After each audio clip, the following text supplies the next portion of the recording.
Aujourd'hui, je suis très heureuse de vous faire cette vidéo car c'est sur un sujet qui me tient à cœur et qui me passionne depuis que je suis gamine. J'ai toujours su qu'on pouvait communiquer avec les animaux comme eux communiquent entre eux.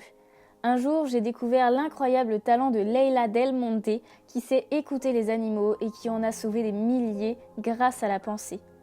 Mes parents m'ont alors acheté un de ses livres, Communiquer avec les animaux, qui m'a fait prendre conscience qu'il y a de la vie partout. Tout est vivant, tout est conscient et tout envoie des messages. Les animaux communiquent par télépathie. Pour moi, c'est quelque chose qui m'a toujours semblé évident, mais je respecte ceux qui n'y croient pas. Ils communiquent en s'envoyant des images, des sons, des odeurs, des sensations. Et c'est aussi quelque chose que nous avons toujours su faire, mais malheureusement, avec l'arrivée de la parole, cette capacité s'est petit à petit faite oublier et a été remplacée. Alors je ne vais pas vous faire un cours sur la communication animale ou même vous persuader que c'est possible, même s'il y a des milliers et des milliers de preuves et que j'en ai aussi. Vous allez voir ça dans cette vidéo. Par contre, je vous encourage à aller voir le documentaire de France 5 sur le sujet que je vous mets en barre d'infos. C'est comme ça que j'ai découvert Leila Del Monte et la communication animale et ce documentaire porte des messages très forts. En septembre dernier, j'ai décidé de demander une communication animale afin de comprendre le comportement de Rasputin. En 6 mois, 3 communications animales lui ont été faites par 3 personnes différentes. J'en ai demandé 3 pour voir si les choses rapportées allaient être les mêmes. Non pas que je ne crois pas en la communication animale, bien sûr, mais je pense que les échanges peuvent être compris différemment selon les personnes. Il faut savoir que les 3 personnes qui ont gentiment accepté de parler avec Ras ne connaissaient rien de lui. Elles ne l'ont jamais rencontré et je ne leur ai presque rien dit dessus.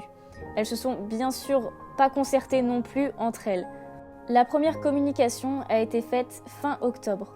On me rapporte que Rasputin a été très froid et distant durant l'échange.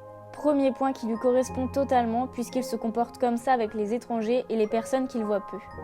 On me dit que Rasputin a beaucoup de colère en lui et beaucoup de tristesse enfouie et qu'il se montre donc très instable. On ne vous doit rien, il faut nous donner l'envie de donner, a-t-il fait comprendre à la personne. Il s'ouvre petit à petit et montre l'image d'une petite ponette noire. Elle ressent un lien très fort, peut-être sa maman. Ils ont été séparés lorsqu'il était très jeune et il en a énormément souffert. Il laisse à entendre que la ponette serait morte de maltraitance et qu'il ne l'aurait jamais pardonné à l'homme. J'ai notamment demandé cette communication car il a tout de suite été très proche de Diego, mais quelque part ça m'étonne pas, ils se ressemblent tellement mentalement de par ce qu'ils ont vécu dans leur vie. Par contre, il a tout de suite chassé Gaara à son arrivée au point de le courser dans tout le pré.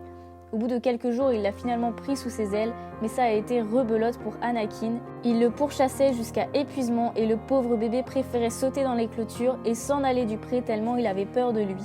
Il lui a fallu un peu de temps, mais il a finalement accepté comme Garatois. Je voulais savoir pourquoi il réagissait comme ça avec les autres chevaux, sachant que chaque fois qu'on a mis un nouveau dans son pré, même s'il le connaissait déjà, il le chasse et protège sa troupe. Cette personne m'a dit qu'il ne voulait plus s'attacher et souffrir de nouveau. Il a vraiment besoin de stabilité. Il me semblait si brisé, m'a-t-elle dit. Ça m'a fait beaucoup de peine. Il a senti que tu étais plus douce et patiente que les autres, mais il en a si gros sur le cœur que pour l'instant, il ne peut pas faire confiance. Cette communication a été réalisée à un moment où je me posais beaucoup de questions sur lui. Il était parfois adorable et parfois froid avec moi, parfois content de sortir et parfois beaucoup trop stressé, sachant qu'il ne sortait vraiment que de temps en temps. La deuxième CA a été faite début février. Depuis quelques temps, Ras a l'air mieux. Il me semble plus paisible et plus stable qu'avant, même si ce n'est pas encore ça. Il a passé l'hiver tranquillement dans son pré avec ses copains et je ne l'ai quasiment pas embêté. Il vient plus me voir pour des moments de câlin et je trouve qu'il a un regard vraiment plus posé. Il me semble reposé. Ça se confirme avec cette CA où on me dit clairement qu'il a confiance en moi et où on ne me dit pas qu'il va mal comparé à la première fois. Mais l'histoire du copain perdu revient. On me dit qu'on ne veut pas qu'on lui prenne un copain, ça le terrifie. On lui a pris un copain auquel il était extrêmement attaché et il a perdu confiance en l'homme. Cette perte l'affecte toujours. Tout tourne autour de ça. Ça le met en colère et ça l'attriste. Il est enfermé dans une spirale, il tourne en boucle dans sa tête. On finit par me dire qu'il n'aime pas son nom, il est trop agressif.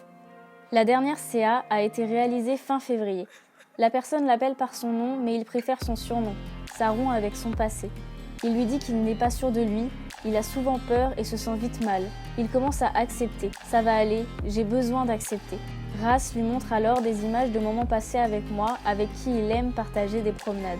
Elle lui demande ce qui lui fait peur, il répond qu'il a peur d'être abandonné et qu'il a peur de ne pas savoir faire. Je ne comprends pas, je veux juste être, dit-il. Il lui parle alors de quand je monte sur son dos, que c'est très effrayant mais très excitant à la fois. Elle me fait confiance. C'est difficile pour lui de rester concentré. Il lui montre alors une image des sauts de mouton qu'il peut me faire lorsqu'il aime ce qu'il vit. Puis il reprend sérieusement, mais quand je ne comprends pas, j'ai peur, ça m'inquiète. On me dit qu'il me donne toute sa confiance, que tout ça c'est important pour lui. Il se sent maladroit. Plus je m'en veux, plus je fais des choses qui ne vont pas. Cette communicatrice me dit alors, il tient beaucoup à te plaire, parce que tu lui offres du bonheur, tu lui permets d'être, et ce n'est pas rien pour lui. Il tient à te dire qu'il est fier d'avoir réussi à te rencontrer, qu'il souffre encore de choses qui ont eu lieu avant que tu le rencontres, qu'il s'est senti un jour seul au monde, incompris, puis obligé, et cela l'a fait souffrir. Cette personne a été un peu déstabilisée par cette communication. Elle me dit qu'il garde une colère en lui, qu'il vit le manque d'un compagnon disparu brutalement, qu'il a subi un traumatisme, qu'il a du mal à digérer même après toutes ces années. Elle a fini son compte-rendu par me dire qu'elle l'avait adoré, qu'il l'avait touché. Il a une belle énergie que tu dois canaliser pour qu'il prenne confiance en lui, car la confiance en toi, il l'a, c'est certain. Cette dernière communication m'a fait pleurer, parce que je l'ai énormément reconnu à travers ses paroles. Dans ces 3 communications, les mêmes choses sont revenues. Ras a eu un traumatisme qui n'est jamais passé. Il n'a pas confiance en lui et a peur de perdre ses copains à qui il est attaché. Alors, les communications animales, on y croit ou on n'y croit pas. Moi, je ne peux qu'y croire et j'y ai toujours cru.